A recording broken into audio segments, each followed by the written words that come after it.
আমার ভাইরাম, আল্লাহর নবীর কাছে এসে হযরত খাব্বাব রাদিয়াল্লাহু তাআলা তিনি হাদিসটি বর্ণনা করতেছেন, আমি আল্লাহর নবীর কাছে, আমরা সাহাবায়ে কেরামগণ আল্লাহর নবীর কাছে গেলাম। আল্লাহর নবী তখন কাবা শরীফের মধ্যে একটা ছায়ার মধ্যে আল্লাহর নবী তিনি আরাম ফরমাচ্ছিলেন। আমরা যখন গেলাম, শাকাউনা ইলা রাসূলিল্লাহি সাল্লাল্লাহু আলাইহি ওয়াসাল্লাম, আল্লাহর নবীর কাছে আমরা গেলাম। ওয়া হুয়া মুতাওয়াসসিতুন বুরদাতুন ফি যিল্লিল কাবাতি, আল্লাহর নবী তখন আমরা দেখতে পেলাম কাবা শরীফের ছায়ার নিচে আল্লাহর নবী তিনি আরাম ফরমাচ্ছিলেন। আমরা তখন বললাম, আলা তাস্তাউসিরু লানা, আলা তাদউ লানা ইয়া রাসূলুল্লাহ, আপনি কি আমাদের জন্য কোনো সহযোগিতা করবেন না? আপনি কি আমাদের জন্য আল্লাহর কাছে কোনো দোয়া করবেন না? এই আল্লাহ তাআলা ইয়া রাসূলুল্লাহ সাল্লাল্লাহু আলাইহি ওয়াসাল্লাম, আমরা তো মার খেয়ে খেয়ে আমরা তো মরে গেলাম, আমরা মার খেয়ে আমরা তো শেষ হয়ে গেলাম। কাফের বেঈমান আমাদের উপরেই নির্মম করে, নির্যাতন করে, জুলুম করে, অন্যায় করে, অত্যাচার করে। ইয়া রাসূলুল্লাহ, আপনি আমাদের জন্য দোয়া করে দেন। সঙ্গে সঙ্গে আল্লাহর নবী তিনি বলেন, ফাকাল قد كان ما قبلكم يؤخذ الرجل فيحفر له في الارض فيجعل فيها فيوضع على راسه, আল্লাহর নবী সঙ্গে সঙ্গে তিনি বললেন, ওরে আমার সাহাবায়ে কেরামগণ, তোমরা জানো না, তোমাদের পূর্বে যারা লোকেরা এই দুনিয়ার বুকে এসেছিল, তারা ইসলামের কথা মানুষের সামনে পেশ করত, ইসলামের বাণীগুলো তারা মানুষের সামনে নিয়ে যেত, কিন্তু তাদের সাথে কাফের বেঈমানেরা এমন ব্যবহার করত, ফায়ুহফারু লাহু ফিল আরদি, জমিনের মধ্যে তাদেরকে কোমর পর্যন্ত গেড়ে দেওয়া হতো, ফায়ুদাউ আলা রাসিহি, এবং মাথার উপরে করাত রেখে দেওয়া হতো, আড়ি রেখে দেওয়া হতো, তীর রেখে দেওয়া হতো। আর ওই জায়গাতে মাথার উপরে আড়িখানে রেখে দেওয়ার পর, করাত রেখে দেওয়ার পর ওই আড়ির উপরে চাপ দেওয়ানো হতো, ফলে তাদের মাথাটা, তাদের শরীরটা দ্বিখণ্ডিত হয়ে যেত। ওরে খাব্বাব, ও আমার সাহাবায়ে কেরামগণ, এত কষ্ট তাদের কাছে এসেছিল, এত কষ্ট আসার পর ফামাতুনা যালিকা আন দীনিহি, তারপরেও আল্লাহর ওই নবীর সাহাবায়ে কেরামগণ ওই সমস্ত ভালো মানুষদেরকে ইসলামের পথ থেকে এক চুল বরাবর তাদেরকে ফিরিয়ে আনা যায় নাই। হযরত খাব্বাব, আল্লাহর নবী তখন তিনি বলতেছেন, ওরে খাব্বাব রে, শোনো মন দিয়ে শুনে নাও, বরঞ্চ তোমরা খুব তাড়াহুড়া করতেছো, এমনটা তোমরা তাড়াহুড়া করতেছো, এত তাড়াহুড়া করার প্রয়োজন নাই। ও খাব্বাব শুনো, এমন একটা দিন আসবে যেদিন দেখতে পাবে মানুষেরা সানা থেকে হাজরা মাউত পর্যন্ত তারা চলতে আরম্ভ করবে, তাদের মধ্যে কোন রকমের কোনো ভয় থাকবে না, কোনোই ভয় থাকবে না। ইসলাম এমন একদিন একটা কায়েম হবে, দিন ইসলাম এমন হয়ে আসবে, দেখতে পাবে সেদিন মানুষের কোনো রকমের কোনোই ভয় থাকবে না। ভয়টা শুধুমাত্র একটাই থাকবে, তা হবে আল্লাহ পাকের ভয়। তাছাড়া পৃথিবীর মানুষের কাছে আর কোনো রকমের কোনোই ভয় থাকবে না। খাব্বাব, তুমি তাড়াহুড়া করো না। আল্লাহর নবীর সাহাবায়ে কেরাম এইভাবে করে কষ্ট করে ইসলামটাকে প্রচার করেছেন। আমার ভাইরা ভাবেন, চিন্তা করেন, অনেক কষ্টের পর, কষ্ট করার পর ইসলাম এসেছে। আজ আমরা হিংসা করে মারামারি করে ইসলামটাকে শেষ করে দিলাম। আমরা তো কিছু বুঝতে পারি না। একজন হানাফি আহলে হাদিসকে দেখতে পারে না, আহলে হাদিস হানাফিকে দেখতে পারে না। আজকে তেমনটাই হিংসা করে আমরা শেষ হয়ে গেলাম। খালি হিংসা, যেখানে যান খালি হিংসা। কে কাকে দেখতে পারে না? হানাফি আহলে হাদিসকে দেখতে পারে না, আর আহলে হাদিস হানাফিকে দেখতে পারে না। বেরেলি শিয়াকে দেখতে পারে না, শিয়া সুন্নিকে দেখতে পারে না। আজ হানাফি ভাই মাযহাবদের এতটাই মানুষ পৃথিবীর বুকে জঘন্যতম মানুষ চলে এসেছে।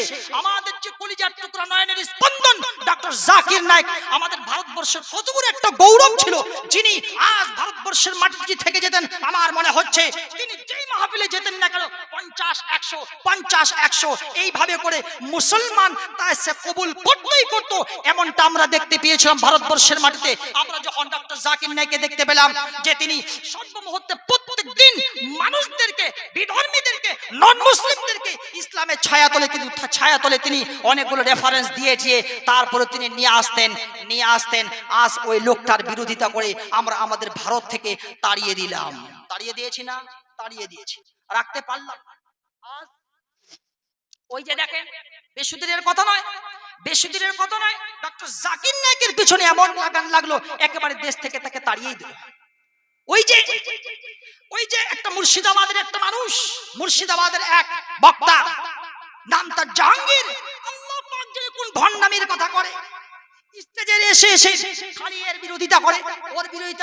মুমতাজুল তো এমন, ইয়াসিন তো এমন, অমুক তো এমন, ফাইজি সাহেব তো এমন কি ডক্টর জাকির নায়েক সম্পর্কে কথা বলছে যে ডক্টর জাকির নায়েক তো কিছুই জানে না। সে তো একটা মূর্খ, সে তো মাদ্রাসায় পড়ে নাই। এমনটা কথা ওই জাহাঙ্গীর, মিস্টার জাহাঙ্গীর সাহেব এই ধরনের কথা বাক্য তিনি উচ্চারণ করতেছেন। জি না, আরে ডক্টর জাকির নায়েক তিনি তো হাওয়ায় উঠতেছেন, তিনি তো হাওয়ায় উঠতেছেন। তিনার বিদ্যার সামনে তোমার বিদ্যা টিকবে না। তুমি যতই মাদ্রাসার মসজিদ করো না কেন, কয়জন কি ইসলাম কবুল করিয়েছো? কিন্তু ডক্টর জাকির নায়েকের এত পাওয়ার, এত রেফারেন্স, এত দলিল, এত পাকাপোক্ত দলিল মজবুত সংগ্রহ করে নিয়ে তিনি আল্লাহর জমিনে তিনি দাওয়াতে ইসলাম তাবলীগ করতেছেন। তার বিদ্যার সামনে তোমার বিদ্যা টিকবে না। সুতরাং বেশি ভণ্ডামি করার জায়গা পাও না। স্টেজে এসে ডক্টর জাকির নায়েককে গালিগালাজ। আমাদের এই যে ব্রাদার রাহুল কত বড় বিদ্যা নিয়ে তিনি বসে আছেন। আজ এই সব আলেম উলামায়ে কেরামদের কারণেই এমনটা পিছনে ধাক্কা দিচ্ছে, এমনটাই পিছনে ধাওয়া করছে। ভালো ভালো যেগুলো উচিত কথাগুলো স্টেজে মানুষের সামনে প্রকাশ করতে পারতেছেন না। সুতরাং আমাদের কাছে এমনটাই হয়ে গেছে, আমরা হিংসা করে করে শেষ হয়ে গেলাম। আজকে স্টেজে দুটা কথা বলবো, তার জন্যে কিন্তু সাহস কোলাচ্ছে না। তার কারণটাই হচ্ছে এটা, আজকে আমি একজনের বিরোধিতা করে বলবো। আমি যদি সঠিক কথাটা যদি তুলে ধরি, আমার পিছনে তখন লেগে গিয়েছে এক শ্রেণীর পচা এবং নির্মম মানুষেরা আমার পিছনে তখন লেগে যাবে। তখন আর সেই উচিত কথাগুলো মানুষের সামনে আপনি পেশ করতে পারবেন না। কারণ যতগুলো বেদের ভাষা আছে, এই বেদ আর কোরআন এমন ভাবে সাদৃশ্য হয়ে মিলে যাচ্ছে। এই সব কথা যদি মানুষের সামনে যদি আমরা তুলে ধরি, তাহলে বাধ্য হয়ে যাবে তারা ইসলাম কবুল করতে।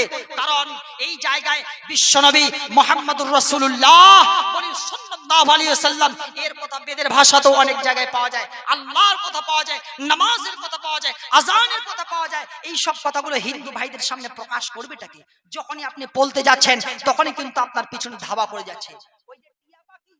টিয়া পাখি যতদিন বাস করে, যতদিন সে উড়ে বেড়ায়, মনের আনন্দে উড়ে বেড়াতে থাকে, যখন তার মুখটা ফোটে না, আর যেদিন তার মুখটা ফুটে যায়, তখনই তাকে পেঞ্জিরার ভিতরে, জেলখানার ভিতরে ভর্তি করে দেওয়া হয়।